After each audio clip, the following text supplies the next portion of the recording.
down to 9 on the positive side. I'm Courtney Courtwright. Thanks so much for joining us this weekend. A Love Carolina classic fair couple known for their root beer is celebrating 2 milestones: 65 years of marriage on Thanksgiving Day and 35 years of going to Winston-Salem's fair. Chad Tucker shows us why so many people love them.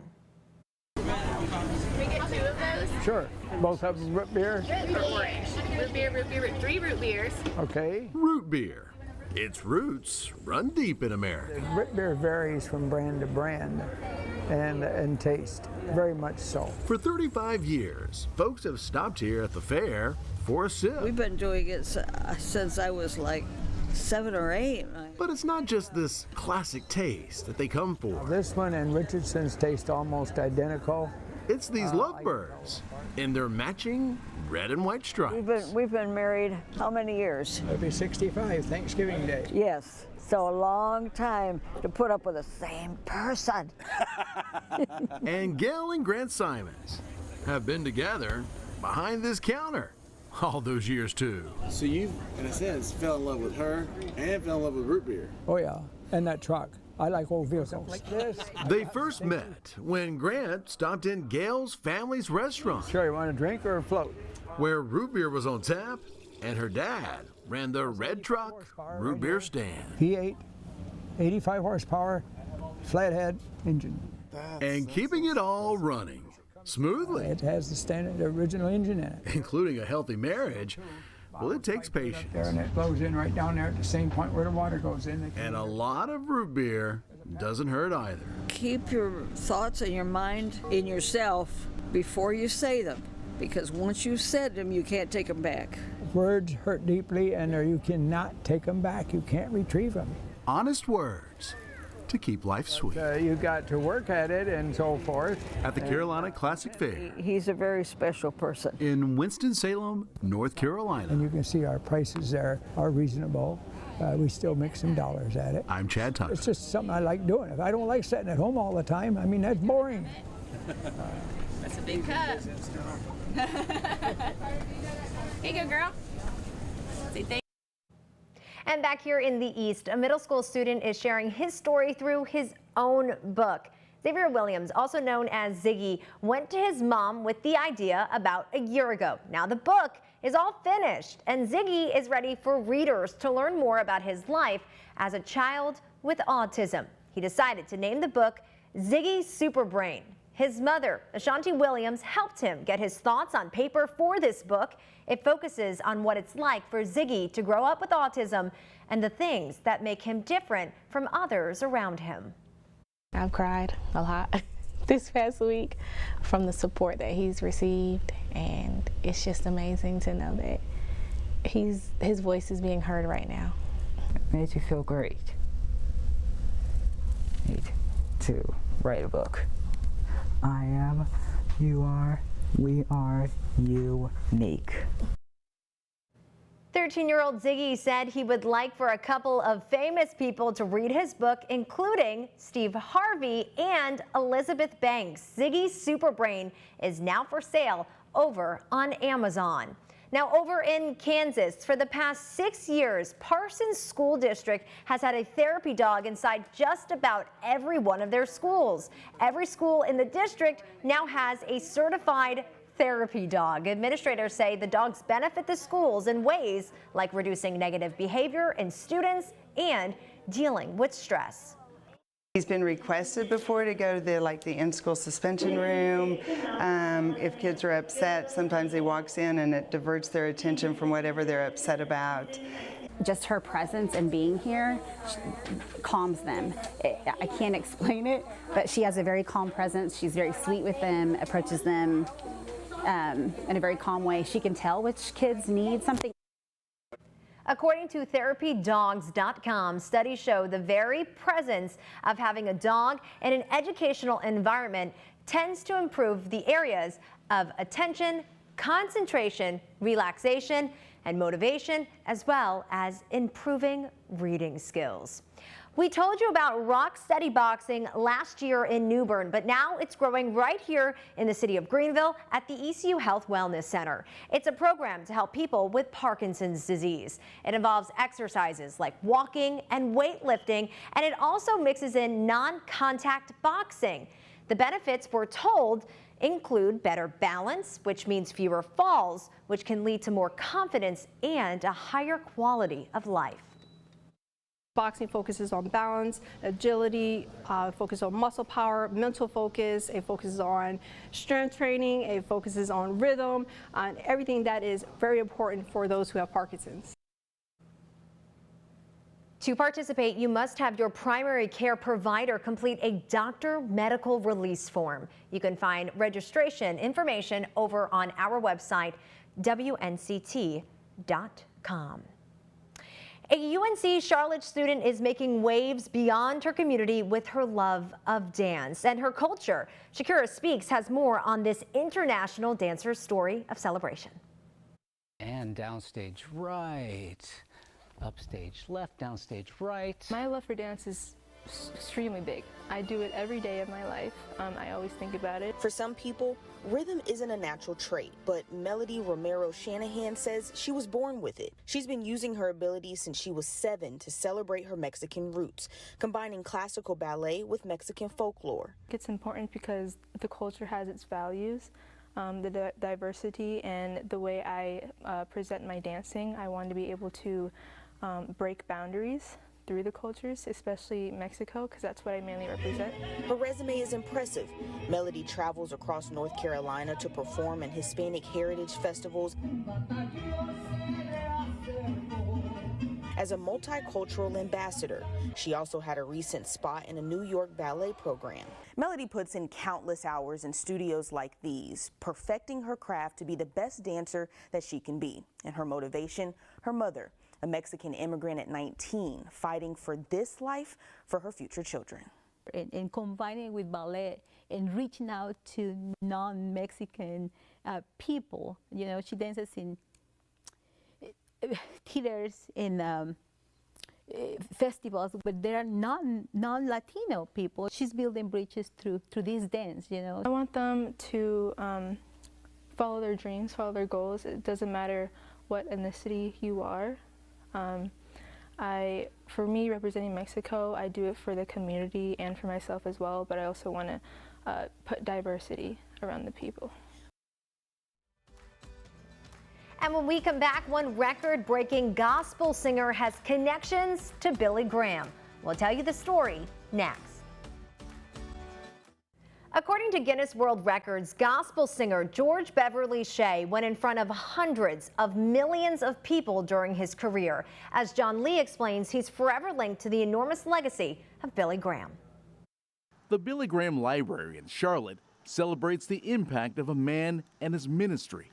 But inside, photos and other mementos are a reminder of those who stood side by side with the icon for generations. That was the original team right there. Will Graham says his grandfather Billy led a dream team, including music and program director Cliff Barrows and a singer he affectionately called Uncle Bev right here, George Beverly Shea.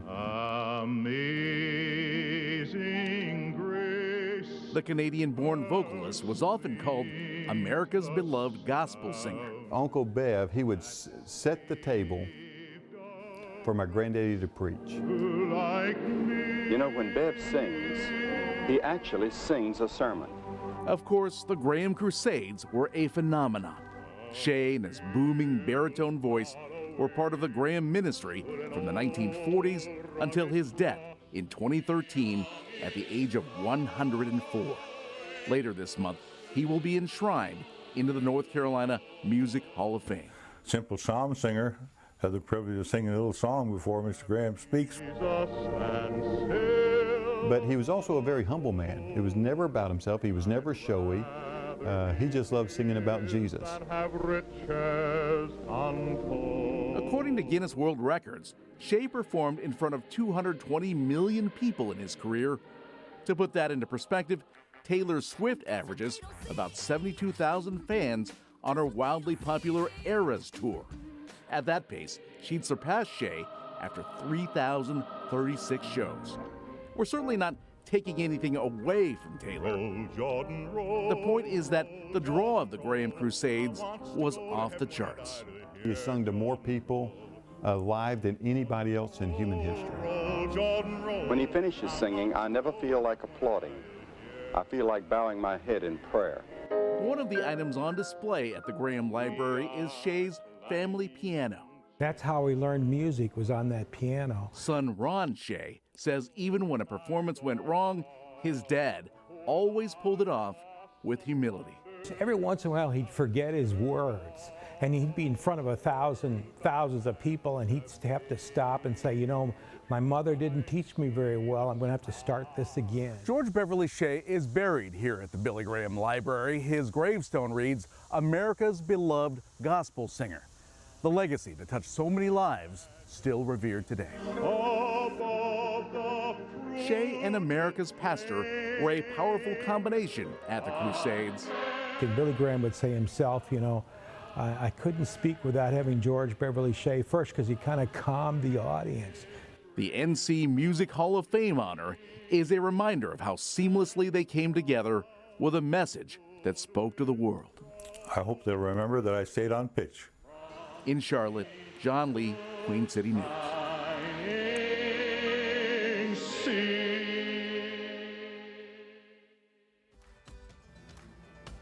Looking to make a change to your yard? Next on 9 on the positive side, the healthy change you could make with plants that are made in North Carolina. This time of year is perfect for planting. If you're adding plants around your house or garden, some say it's always better to find something that's native to the area. Brad Jones has this story on North Carolina Native Plants Week. To most of us, they just look pretty, all the green things that flourish outdoors. But when you're buying plants, look for ones that really do have roots in our state.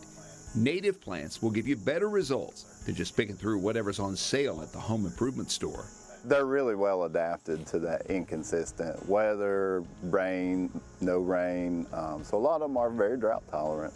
James Helms not only grows and sells native plants, he helps people learn about why they're so important. It's a lot more involved in the sales process. That's why we do have a lot of talks here. That way we can get the education out, because it's fairly new for a lot of people. James and his staff at Elderberry Creek Farm and Nursery in Pofftown have spent the last few years cultivating a variety of plants. They grow well here in the Piedmont because they've always been here. And they do something else that a lot of people aren't expecting. When you add a few native plants, you're going to start to notice a change in your yard. More bees, more butterflies, more birds. They really do bring a lot more life to your yard. Native plants build a foundation for wildlife, like mountain mint. It's not only pretty and smells good, it's also a great plant to attract pollinators like bees.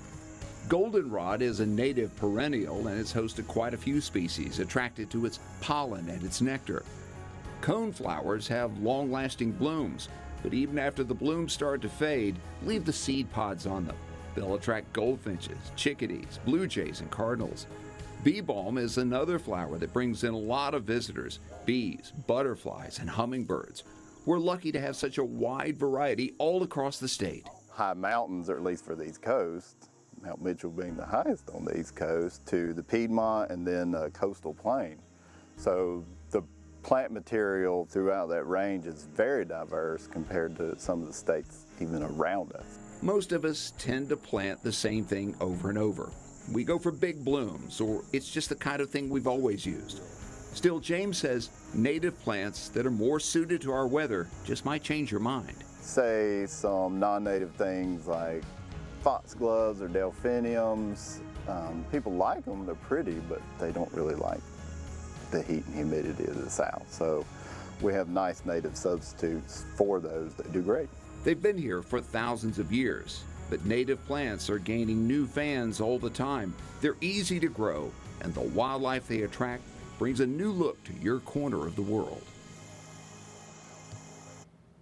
If you have a story idea, you can send it on over to us. We want to hear about the positive things happening where you live. Just email newsdesk@WNCT.com, and you can also reach out to us on social media.